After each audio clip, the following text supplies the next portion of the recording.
Please welcome to the program, Tamara Almeida. Hello. Thank you for having Hello, how's it me. going? I'm doing great. How are you doing? Pretty good, pretty good. Again, much like our first guest tonight, I think it's been about 6 years since we got a chance to talk with you. So, Yeah, and back then it was for another Apple TV Plus show where you played young grandma on that's Ghost right. Rider. Yeah, yeah. Oh my gosh. Can you believe that there was like a life before the pandemic? Like, Yeah, no, it's crazy. It's crazy. It feels like, even though I said it's about 6 years ago, it feels like a decade thanks to that pandemic right in the middle. Totally. no. Yeah. It's like dog Totally. years for every pandemic year. Like we add like Right. 3 years, you Yeah, know? yeah, exactly, exactly. Oh my gosh. Sometimes even more, it feels like, like I feel like I'm 100 now. That's really what it comes down to. Yeah. I bet like if like your back cracks differently, like Right? everything feels different. I agree. I feel like those, especially that first year. I mean, first year felt like not so bad. It was the second like end of first year into second year. I was like, is this ever going to come to an It's like end? we're still doing this, guys. I Oh, know. I know. Well, it's nice to be here now. Yeah. yes, it's nice to have you here tonight, and of course, on this new show, Jane, you play Maria, Mhm. the mother of Jane, who single mom, just trying to get out there, do her best. And she's a goddamn saint. She really is, because it's like she's got this amazing kid, but this amazing kid who does a lot of stuff that kind of drags her into stuff. But then on top of that, she's got to work a full time job. She's got to take care of stuff for just her and Jane. It's a lot Yeah. on her plate. Yeah, it makes me think a lot of my mom raised four of us on her own, and I think I have no idea how someone raised four kids like as an immigrant in this country, like on their own. I'm actually perplexed by it, especially like just playing a mom was exhausting, to be honest. It's funny because it's like with the kid playing Jane there, it's like I look at her and I look at you and I'm like, you would have had to have been a baby to have this baby. Like, it's like, No way. Isn't that funny? Yeah, Ava Louise was 9 years old when we were shooting, and I am definitely like a lot older than her. And so it's just, but we're the same height. So I yeah, sometimes think that that's part of what like lends to feeling like I feel like it. People always say that. They're like, "Oh, you look so young." And I was like, "I think it's just because I'm small, you know." And Ava Louise happens to be quite tall. But yeah, it was actually her mom as well. We're the same age, so it's actually hilarious that like just seeing actors kind of not aging, you know? yeah, yeah, yeah, yeah, You're totally. not allowed. When you That's talk to me in 30 years from now, I'm going to look like this. yeah, and you're gonna have to Um, give me the secret on how you yeah, do right? that, because that's pretty freaking amazing, definitely. But working with Ava there, Mm. I like I said, she's a very talented young Yeah. actress, and you and her have very authentic chemistry as a mother daughter on there. So what was it like working with her? Yeah, I mean, Ava Louise is so special. It actually, everyone has brought that up, and I think we actually did have this incredible chemistry. So we actually met before the final call back. Um, we were both 15 minutes early, and actually we went upstairs together and we're sitting and we just started chatting, and we had this like incredible immediate chemistry. And when we went into audition, it was just there, and it has been there since the beginning. It's actually been one of the strangest, most incredible like kismet interactions I've had with a child I didn't know, right? Like how Yeah, like what are the chances of that you meet someone, and anyone really, and you just kind of get on. And I think maybe because I have nieces, I have quite a big family, that I love kids and love being around children. And yeah, I think they like to be heard. So I think immediately Ava Louise is incredibly bright. And even when she was 9, I would tell her, I'm like, you're 9 going on 17. And so listening to her, because she wanted to share and wanted to speak, I think created this really incredible bond between us, because as she shared, I was genuinely very interested. And then she's so talented. We go work, she's like giving it her all. And then she wants to play. Like now it's funny because she's 11, and it's very different when she's shopping at Sephora versus shopping at Showcase, yeah. So having this beautiful relationship with her, and then being able to go and work from that space, and both of us just allowing the other to play and inform our interactions over lunch or whatever we had to kind of infuse the work, was really, really special. Yeah. Do you I'm curious, Tamara, because like obviously like she's very talented, right? And you're in the business and you've been acting for a while now as well. Do you look at her sometimes when you're in the scenes, like, and you kind of like forget that you're working with somebody who's so young, like that is this talented as a scene partner? 100%. Both of them, both Ava Louise and Mason Blomberg. The two of Right. them, I actually got to say, I joke about it, but it's true. I hit the jackpot with these kids because they're so like seasoned, like the way that they're able to so technical, like these kid shows, because like Graybeard on the show isn't there. There's no animals at all. And they just look at something and they commit older actors, to be honest, because they still have that ability to play. So not only did it feel like I'm working with, you know, the most experienced actors, even if they're not, because they just have this ability, this like intrinsic ability to just imagine. And then they're they're like sponges. So the way that they learn lines, you can kind of give us like a redirect, or you can kind of give us like a new scene, and they would learn it so quickly. So I just felt like I learned a lot from them because they weren't in their way. So I actually feel like it improved my acting, to be honest, because I saw how free they were.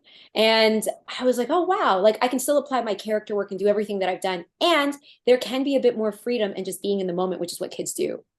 Yeah. Right. Yeah. And I kind of at the beginning of this, I kind of, for listeners who haven't had a chance to check out the show, this is like a mission driven children's series inspired by the works of Jane Goodall. So, Jane, the young character, she is someone who is trying to save the animals of the entire world. And so, each episode, she's kind of informing the viewers of these endangered species. Yeah. Yeah, and then at the end, of course, there's a portion where she actually talks to a professional from the wildlife Yeah, like the preservation. specialists. Yeah, that like so it was great because it's a mix of like kind of like you have some documentary, you have some like surrealism, you have this adventure, and then you also have this like kids show. It's a mix of everything. I really think there's nothing like it, to be honest. It's why I'm so excited by it, because I think of all the children that are going to get to see this, and adults who are like watching it with their kids or like their nieces and nephews, you know. But it's a show that makes you feel hopeful. And I think we need a little bit of that after what's happened the last few years. Totally. I was really surprised by the show and the way that it's laid out. Because as you said, it's all those things. And then on top of that, the great guest stars you have on the show as well. Like we're talking about a number of famous Canadians on the show, especially like I know you got to do some scenes with Mark McKinney as well. That's crazy. I gotta say, like every time that I would read one of the scripts, I was so curious, like who's gonna come in next? Like even when we had Dion Johnstone, who's lovely, and he's like a Stratford guy. And then you get to work with these people and you're like, this is kind of insane. Like these talented, wonderful people are coming to our like little kids show in some ways. You know, you have no idea that, and because what's so wonderful about the show is that they take the adult storyline, really make sure that they like try to arc them and tie it back to the animals, because we're humanizing these animals and also showing you like the crossover, like we should care about the animals the way that we care about. So, you know, even in that first episode, we're looking at depression a little bit and loneliness. And you're seeing that when we look at the animals as well, like how these two things intersect. I just think it's so beautiful to educate children from an early age, how much we need community and how much we need to support each other.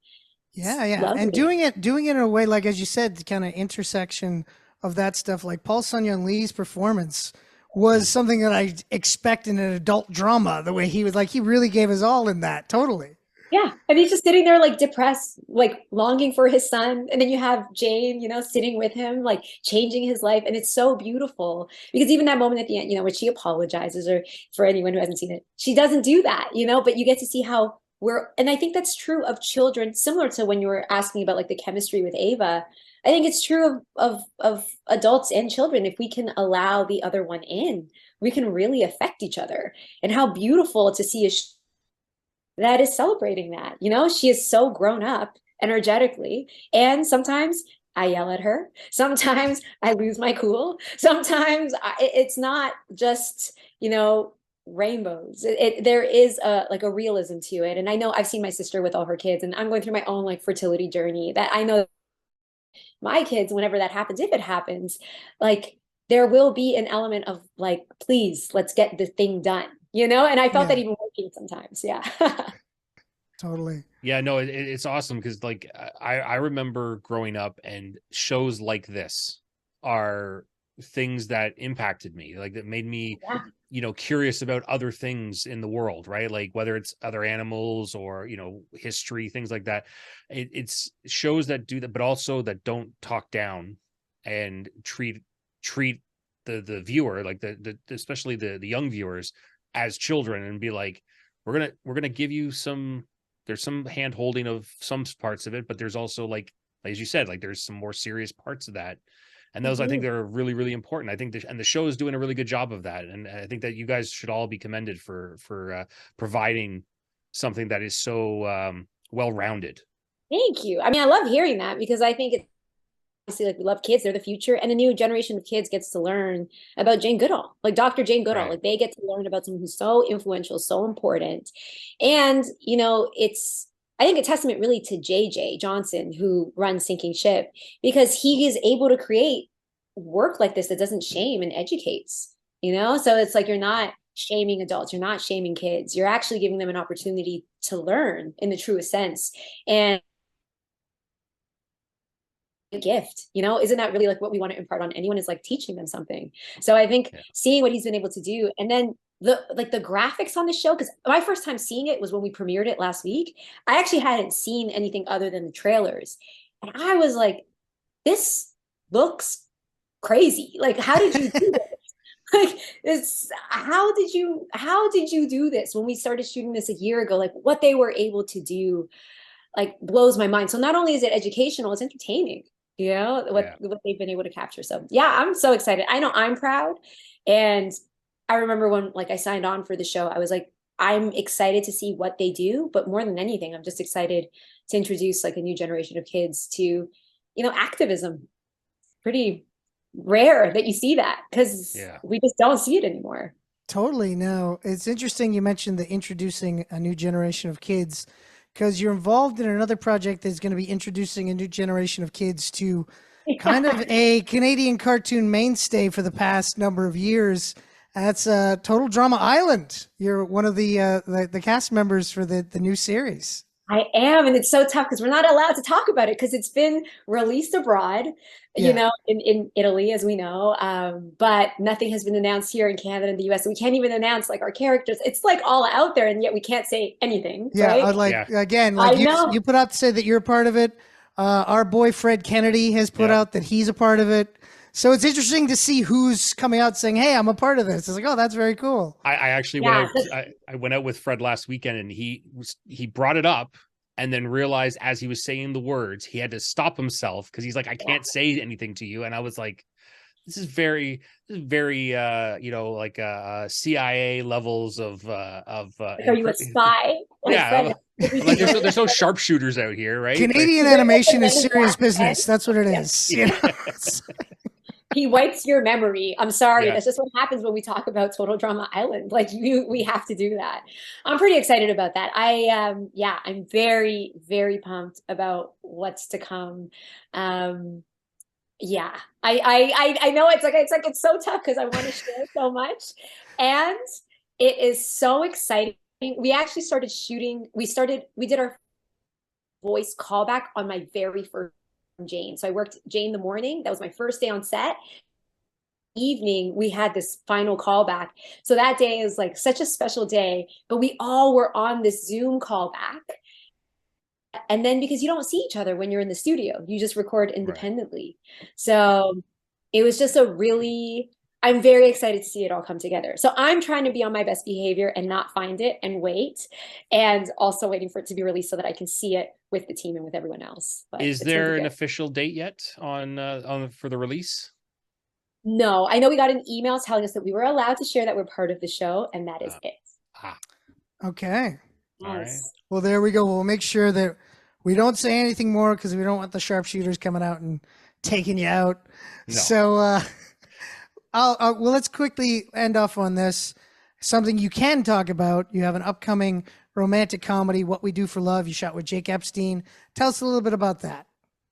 Yeah, it was such a sweet one. We actually, this was the project I shot right after I finished shooting Jane. And so it was a nice pivot, like getting to do a romantic comedy because I haven't had like a romantic lead before. It was very fun. Jake is amazing.